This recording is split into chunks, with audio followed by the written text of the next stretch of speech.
Hi, I have a question about an event that happened a little bit a while ago, but I feel that it's still shaping events in the world today. So I wanted to ask, how do you think the events of 9/11 are shaping what's happening in Palestine? And what is your exact opinion on the events of 9/11? Thank you for the question. I asked, what did the administration know? What did the Bush administration know? And when did it know about the tragic events of September 11th? And honestly, from the reaction, it was clear to me that a black woman, member of Congress, who served on the House International Relations Committee, House Budget Committee, House Armed Services Committee, didn't have the right to ask that question because perhaps the answer was too painful. But that was the only question that I asked.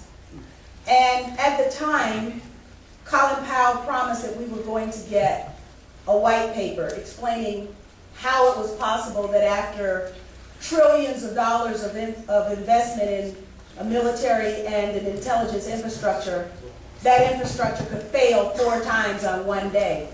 But of course, you know, we never got the answer to that question, my question. We never got the white paper.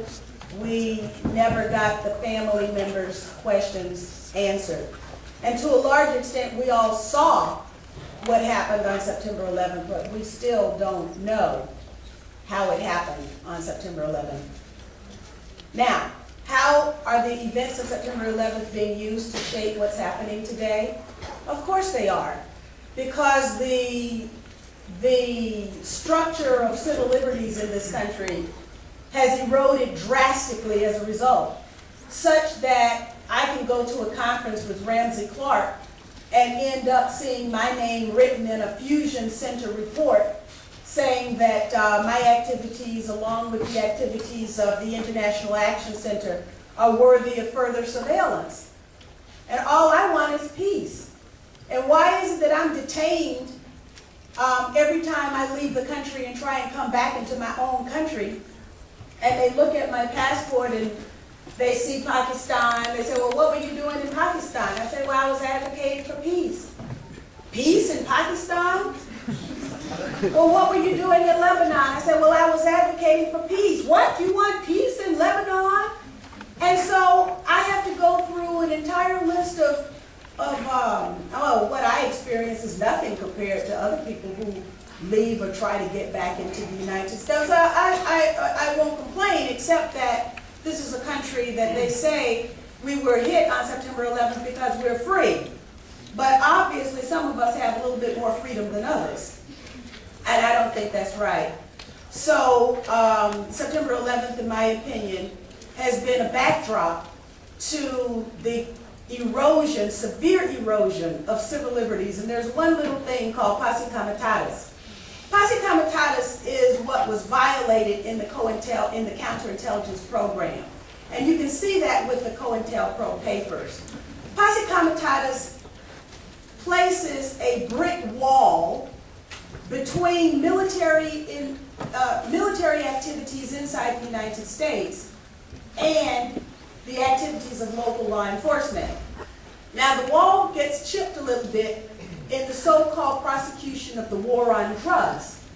But now, because of what happened on September 11th and the passage of particular pieces of legislation like the Patriot Act and other acts, that wall has eroded significantly.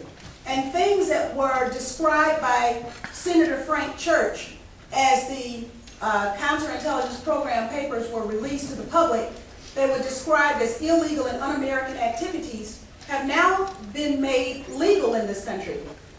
That might not mean anything to you because you haven't had the opportunity yet to exercise your civil liberties and to understand when you've lost something. But I can tell you that Dr. King didn't die so that my phone could be wiretapped.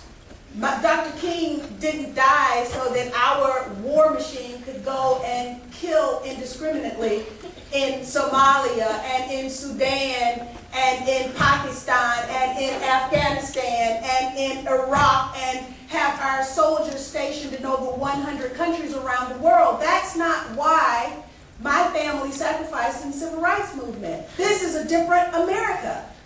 But this is an America that you are one day going to be leaders of.